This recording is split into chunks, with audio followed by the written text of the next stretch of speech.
Everybody, this is Tickle My Elmo. I'm going to be showing you a video that teaches you how to use the level 12 mansion to the best of your ability. So we're going to start it off by explaining why you should not upgrade past level 12. So if you look here on specialties, if you are a level 12 mansion, you can change these literally at any single time you want. So since you're not likely to be able to max out the main specialties like these, the investment and construction, and then the training. So since you can't do those whenever the hell you want, and it costs to change your specialties, you want to stay at level 12 as long as you physically can. So the first thing you're going to want to do is upgrade your buildings.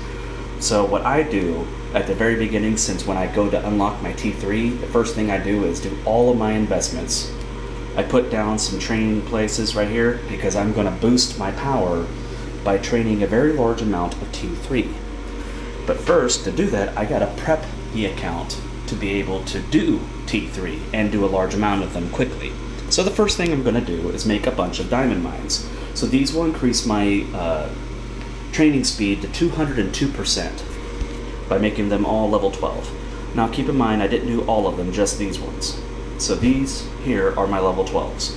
I could have continued to do it, but I got impatient. So I just made a few more down here. These buildings will be demolished after I finish training my T3, and I'll be putting hospitals there.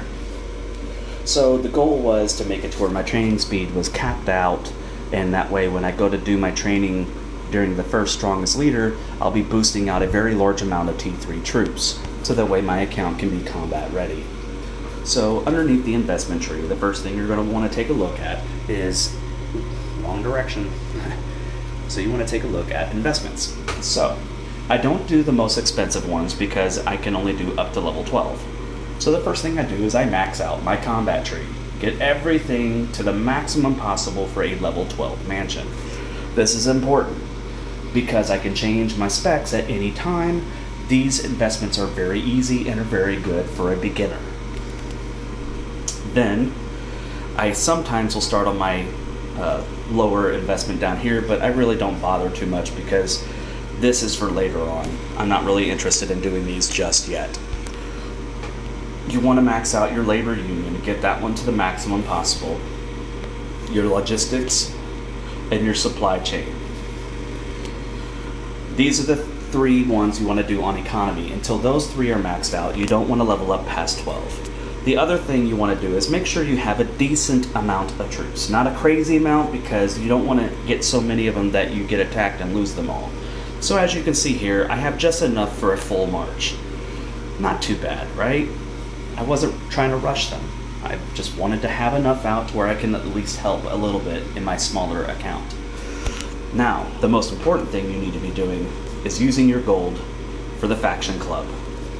This is the first building. You want to get as high as possible, as early as possible, as it makes your account a much more preferred account for the bigger factions. You don't have to be a powerful account, but if you got a huge raid capacity, that is a big plus for big cities. So, as you can see, I have 19k of gold. I upgraded my VIP to 8, and I'll be leaving it there and let it grow naturally for a little while until I get my faction club up high enough to where I'm able to take down really big opponents. So that is the reason I stay at level 12 until all of my buildings are maxed out and upgraded to where they need to be. That's when I'll change over. As you can see from my production buildings, I don't bother doing those. Production buildings are a waste. So this is my video. This is Tickle My Elmo. I hope it has helped you out.